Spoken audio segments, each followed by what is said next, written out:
శాస్త్ర తిరుప్పావై 15వ పాసురం పఠనం తుమ్రాడ జగన్నాథ శాస్త్రి. ఈ మాలిక సంభాషణల రూపంలో ఉంటుంది. బయటివారంటున్నారు, ఓ లేత చిలుక, ఇంకనూ నిర్దిస్తున్నావా? ఇదేమి ఆశ్చర్యమే, ఇదిగో వస్తున్నాను. బయటివారు, శీఘ్రంగా రావమ్మా. లోపలి గోపాంగన, అబ్బా, గొల్లుమని ఉలికి పడినట్లు గొంతెత్తి చెవులు గడియలు పడినట్లు పిలవకండే, వస్తాలే.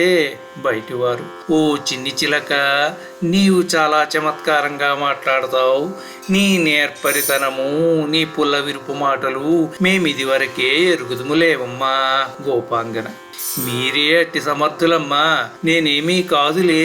అయినా మీరన్నట్లు నేనట్టి దానినేమో. రావలసిన వారందరూ వచ్చారా?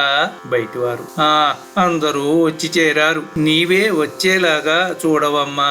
లోపలి గోపాంగన, వచ్చి నేనేమి చేయవలనో చెప్పరాదు? బయటివారు, కువలయా పీడమనే కంసుని గజమను, కంసాది శత్రువులను సంహరించిన సర్వేశ్వరుడైన శ్రీకృష్ణుని శుభ గుణములను కీర్తింపగా రావమ్మా. అట్లు చేసిన గాని మనము చేయు వ్రతము శుభప్రదముగా పూర్తి కాదు అని బయట నుంచి సమాధానము చెప్పి ఆమెను కూడా తమ గోష్ఠిలోనికి చేర్చుకున్నారు. గోపికలు. 15వ పాశురం సమాప్తం.